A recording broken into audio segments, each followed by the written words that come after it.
Welcome to REWORK, a podcast by 37 Signals about the better way to work and run your business.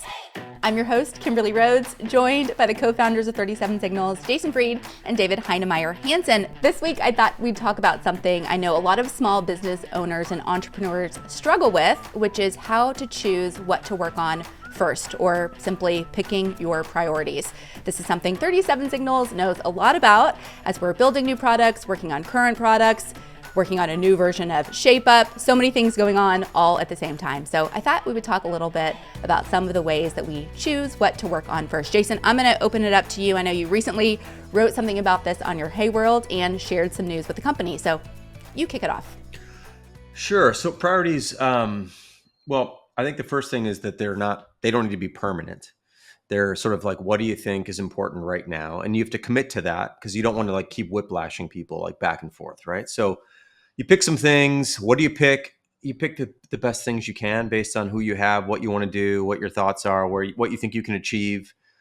I think people probably stress too much over like feeling like the things they pick now, like everything else is off the table forever, and so they freak out because they this is why we typically work in 6-week cycles where we pick things to work on every 6 weeks. We get that done. We commit to that. We get that done, and we choose what to do next. That's like on an existing product or a new product. And so that way, you don't really worry too much about maybe picking the wrong thing. There isn't really necessarily a wrong thing in that case. It's only 6 weeks at a time, and you sort of figure it out as you go. I think that deciding like if you're going to build a new product or commit significant resources to something, that's a different kind of thing.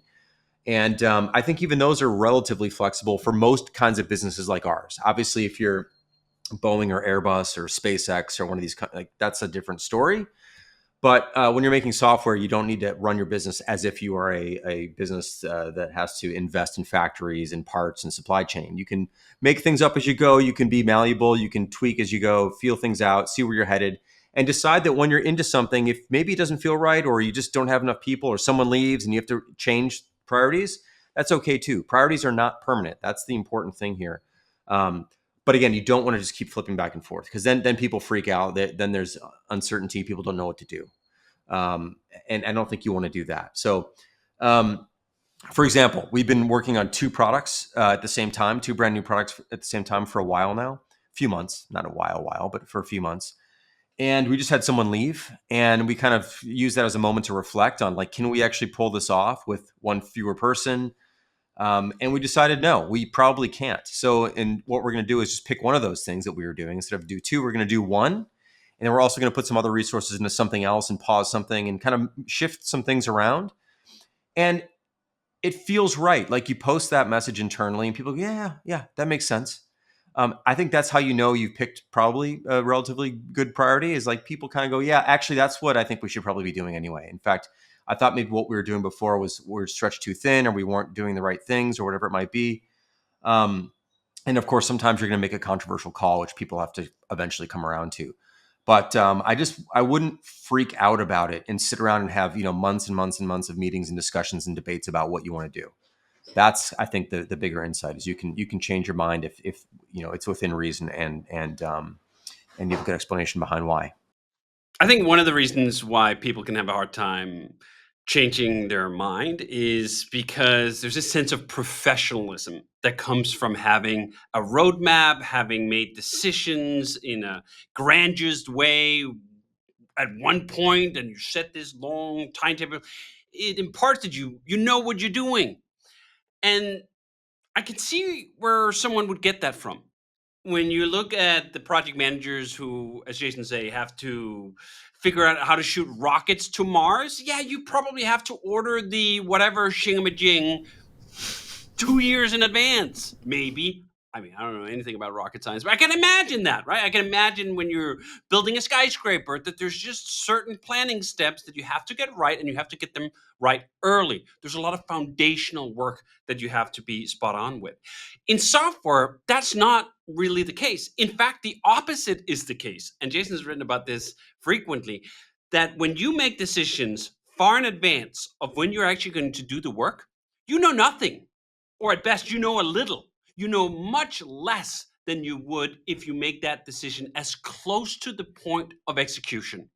The day before you're going to work on a feature, you know so much more about that product, about what customers want, about the current trade-offs, about who you have, about what they're good at, than you would if you had made that decision 9 months ago.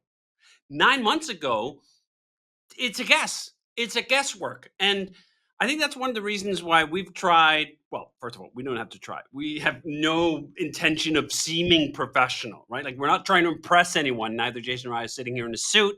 We don't have a lot of ceremony to impress other people. So we're free to just go with, do you know what works best? And what we found repeatedly, time and again, is that what works best is to make decisions about what you're going to work on as close to when you're going to work on it. Now, to prevent that thrashing, as Jason says, we only do it once every 6 to 8 weeks. That's the cycle work from Shape Up. That gives a team some permanence about the next coming weeks. That gives them some room to actually implement the things that you want them to be working on in a wholesome manner, where they have long stretches of uninterrupted time, all of that good stuff. But there's not this big backlog of things we have settled on will happen in cycle 4 of this year. Not at all. There's the next cycle, and then there's just a bunch of fleety, floaty ideas that are out there that maybe will make it into the next cycle. I often sit down and think, we're doing a cycle planning. Oh, next cycle, I think I want this thing. And then by the time the next cycle planning meeting rolls around, I don't want that thing at all. I haven't even thought about it in 4 weeks. This is the magic of reserving dedicated time right in advance of when you're going to work on something, and then saying, I'm not committing to anything else beyond that. Screw what looks professional. Screw what customers sometimes ask for. I mean, I think that's fair too. We've occasionally gotten, so what does your roadmap look like? Do you have a 12, 18, 24-month roadmap that we could take a look at? And we always go like, no, we don't. We have what we're going to work on next cycle. And I'm not even going to tell you that, because we have a tendency of occasionally changing our minds as we work on something and we realize, you know what, that thing is not going to work. And every single time Jason and I have promised to customers that we're going to deliver something X amount of time from now, we have regretted it with capital R. It is universally been just a bad idea to commit to a roadmap, because we're committing with less information than if we were going to do it in time, in part because very often that commitment seems almost silly. The other thing I want to add to this is that people are always like, well, how can you just make it up as you go, or every 6 weeks? Like, I don't know. How do you make decisions? Like, well, we sit down and think about what we're going to do. And I'm like, oh, that's what we do too. You guys just do it all at once. And you think it's some magic moment because you do it all at once, that it's magical. But actually, you just do it along the way. Again, like as David was saying, closer to the moment, just do it again. Just do it again. And they're much smaller sessions, and they're more accurate because you really know where you're going to be tomorrow compared to, where you thought you'd be 3 months prior tomorrow. So it's like, you can do this. You already do this. You can make it easier on yourself by not trying to guess the next year's worth of work. That's hard. And there's no reason to it. There's no reason to do that. There's no prize. And people are like, well, we set the roadmap and people know what to expect.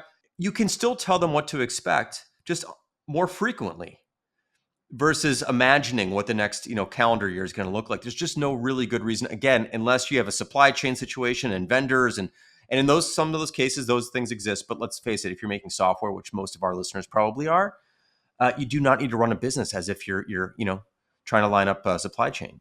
You can make things up as you go. And it's actually, I think, a much healthier way to do things. And it's not a scary thing.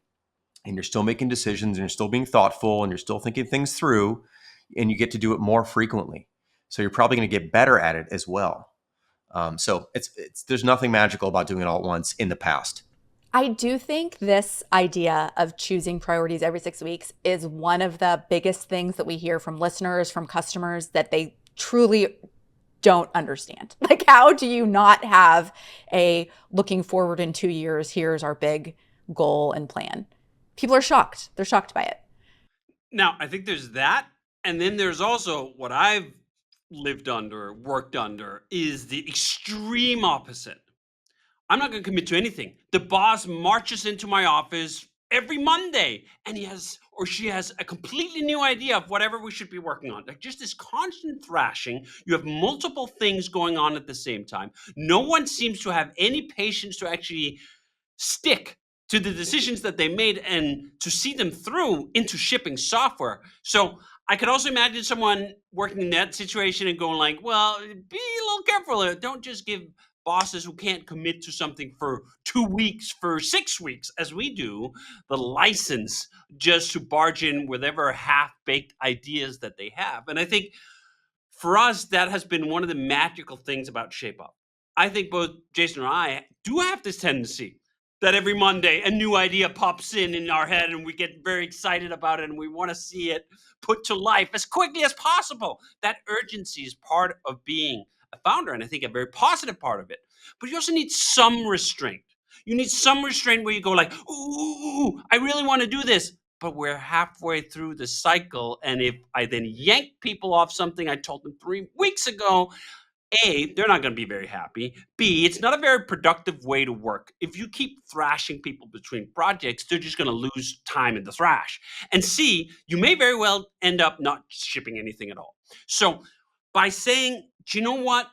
We're restraining ourselves, that every little idea that pops into the head every Monday can't get put into reality right away, but every 6 to 8 weeks, we have an opportunity.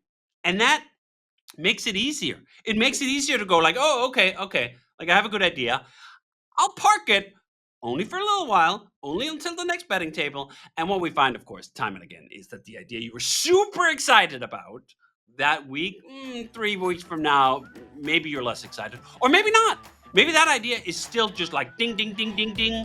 I want to do this. Great. Now you have the answer. Okay, well, with that, we're going to wrap it up. Rework is a production of 37 Signals. You can find show notes and transcripts on our website at 37signals.com/podcast. Full video episodes are on YouTube. And if you have a question for Jason or David about a better way to work and run your business, leave us a voicemail at 708-628-7850. You can also text that number or send us an email to rework@37signals.com.